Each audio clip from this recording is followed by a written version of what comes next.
Buen día, estimados arquitectos, compañeros del aula. Reciban nuestros saludos cordiales. Hoy el grupo conformado por Bendezú Chechlio Sandra, Mendoza Razorian y quien les habla mi persona, Apari Álvarez Brian. Daremos a conocer el tema de arquitectura virreinal, trazado de la ciudad y organización urbana. La introducción.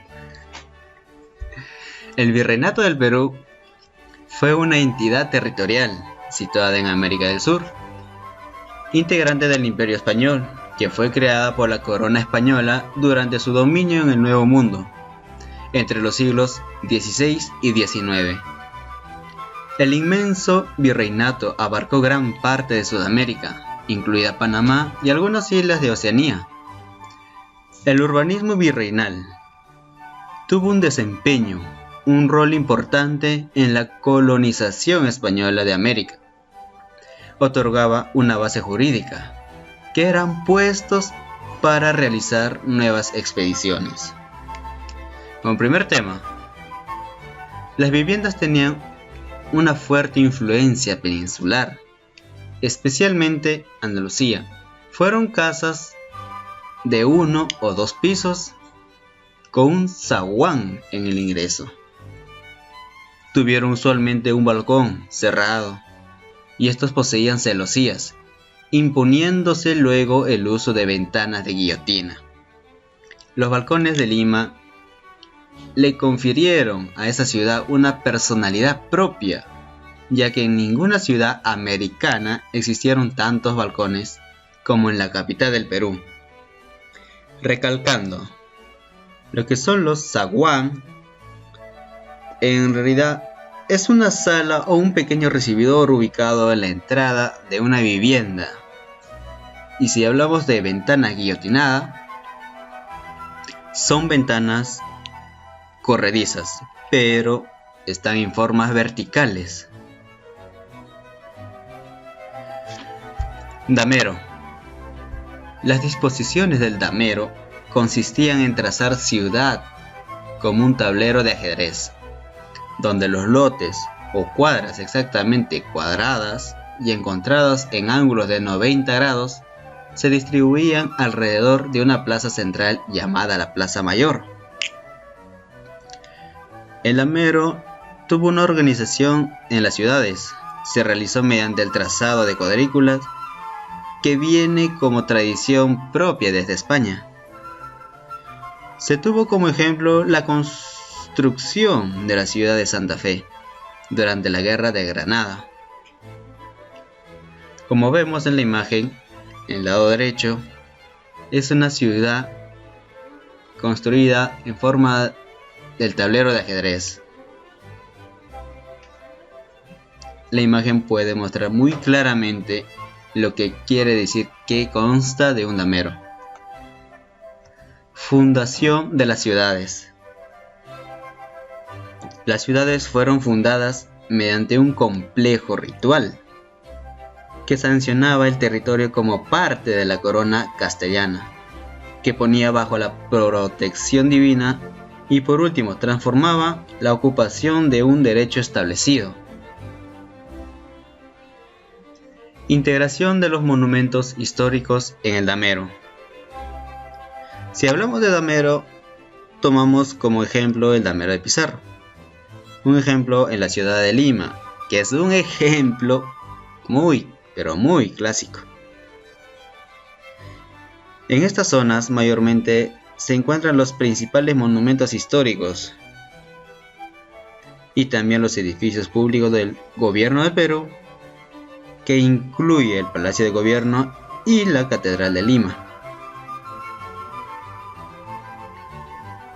Distribución del damero. El damero concentraba los edificios de mayor poder en su mismo centro que en la plaza de armas, ya sea la iglesia, el palacio del gobierno, pero en su perímetro se ubicaron las calles principales donde estaban los personajes de mayor privilegio, los adinerados, los conquistadores y otros más. En las calles principales se construyeron los edificios más grandes y de mejor calidad. Las distribuciones de los lotes en el damero. La distribución de los lotes en el damero consistía en el estatus social del individuo, ya sea de la persona. Mientras más lejos de la plaza estaba, más bajo ese era el estatus social de la persona. Como podemos ver en el margen derecho en la imagen, tomamos como ejemplo a la ciudad de Lima, donde que actualmente tiene sus límites, que son el río Rímac al norte, la avenida Abancay al este, la avenida Colmena al sur y la avenida Tacna al oeste. A continuación les habla Mendoza Razo, Arián, y voy a hablar sobre la ciudad de Lima. Fundada originalmente con el nombre de Ciudad de los Reyes, fue la capital y el centro político y administrativo del Virreinato del Perú. El comercio de la zona estaba concentrado en el puerto del Callao, al cual llegaban todos los navíos provenientes de Panamá, teniendo una suerte de monopolio en el comercio regional. Esto provocó el asedio de los piratas. El más famoso de ellos fue Francis Drake. Para evitar estas invasiones, el virrey Melchor Navarra y Rocafort, duque de La Plata, mandó a construir las célebres murallas limeñas, que se aprecian en la imagen derecha, del año 1750. En la imagen izquierda podemos apreciar que la traza urbana del poblado novohispano respondió al esquema reticular del tipo tablero de ajedrez, lo anterior con la facilidad topográfica que ofrecía el valle y que, por lo mismo, no presentó dificultad alguna para ejecutarla. En esta imagen izquierda tenemos el trazado virreinal de un color rojo, el nuevo diseño de vías sobre edificaciones existentes de color amarillo, la apertura de calles con la transformación del trazado original de color verde, el ensanchamiento de las vías de color gris y el límite de patrimonio cultural de la humanidad de color azul. De los callejones, se puede decir que tiene su origen al interior del damero. Surge como un número reducido de modestas viviendas multifamiliares, que se conocen como callejones o corrales, donde residían españoles pobres recién llegados, religiosos de bajo estatus o caballeros en desgracia. El callejón representa la primera forma de vivienda popular, aparecida en la ciudad con fines de renta. El callejón está formado por un conjunto de oscuras y estrechas habitaciones alienadas en hileras, opuestas a lo largo de un pasaje central que al mismo tiempo sirve como único medio de comunicación con la vía pública.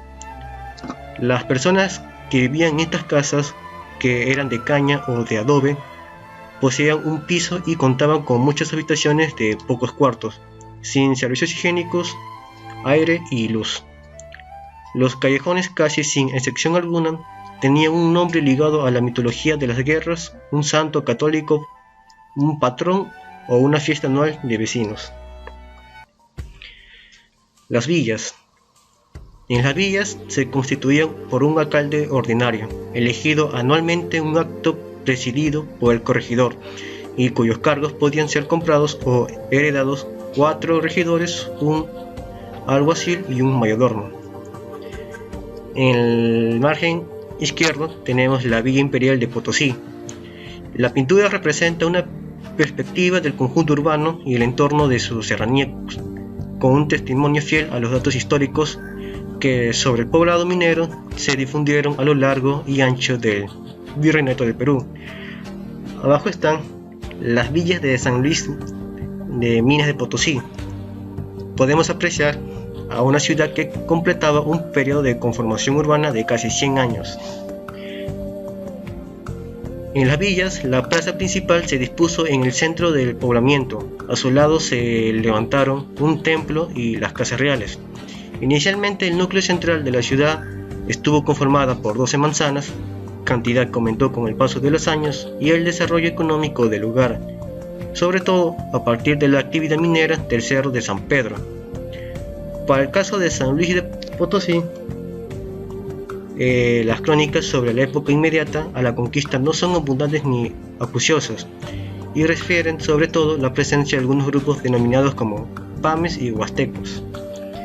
Entre estas dos dominaciones tenemos a los pames, que sus poblaciones eran en valles o serranías bajas, cercanas al valle de Potosí, habitadas por artesanos hábiles y sus casas construidas de zacate o palma, de la dato que sacado de la crónica de Gonzalo de las Casas.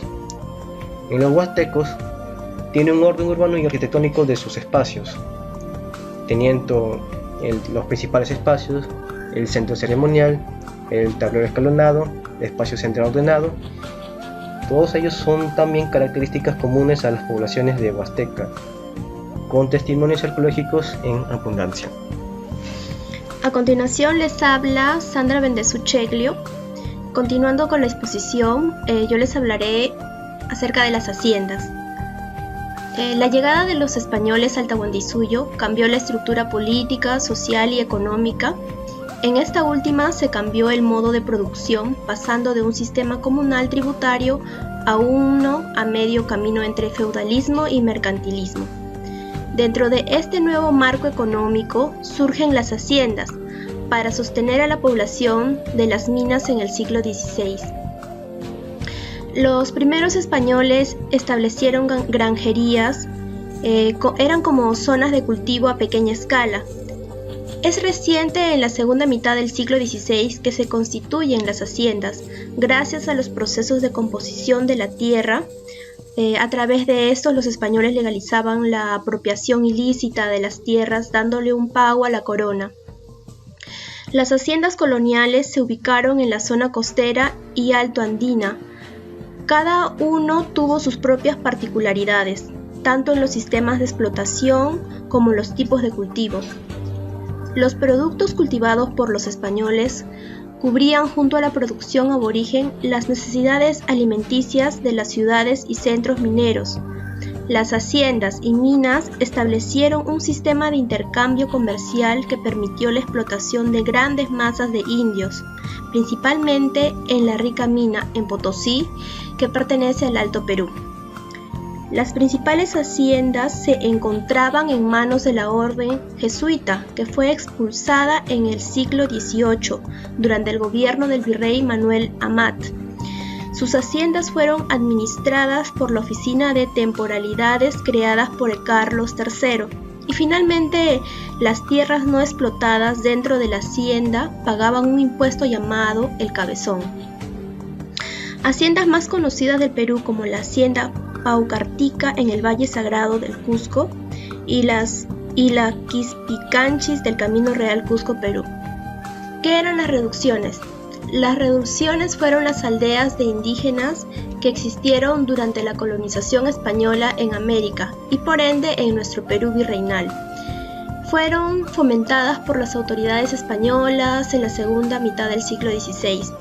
Estas aldeas eran separadas de las ciudades en donde vivían los españoles. El primer código que los españoles impartieron fueron las leyes de Burgos, ¿no? Las cuales encargaban a los encomenderos el adoctrinamiento de los indios que tuvieron encomendados, y a los indios se les ordenaban vivir cerca de los poblados de los españoles, porque con la conversación continua que con ellos tendrían, como por ejemplo ir a la misa, oír misa, ir a hacer los oficios divinos y ver cómo los españoles lo hacían, más pronto aprenderían de ellos. Pueblos andinos. Fueron las aldeas de indígenas que existieron en la colonización.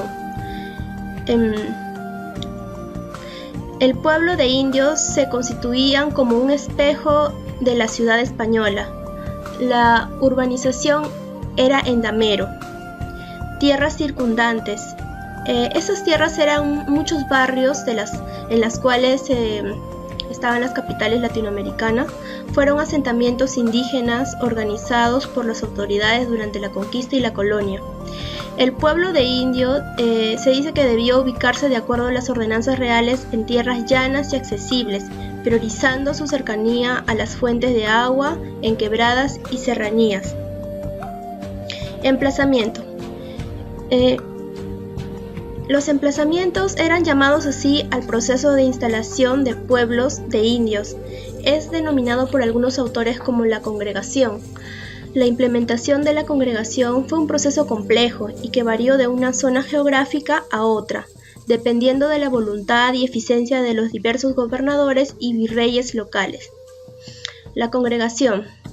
Desde las primeras décadas tras la conquista se inicia la fundación de pueblos de indios, pero fue el virrey del Perú, Francisco de Toledo, que comenzó en el año 1568 a implementar en forma la política de reasentamiento en pueblos de indios. Por ejemplo, Santiago de Surco, fundado a las afueras de Lima, fue instalado como un modelo de lo que debía ser estas villas. Bueno, con ello finalizamos la exposición. Esperamos que haya sido de su mayor agrado. Y esperamos que nos hayan escuchado hasta el último minuto. Muchas gracias.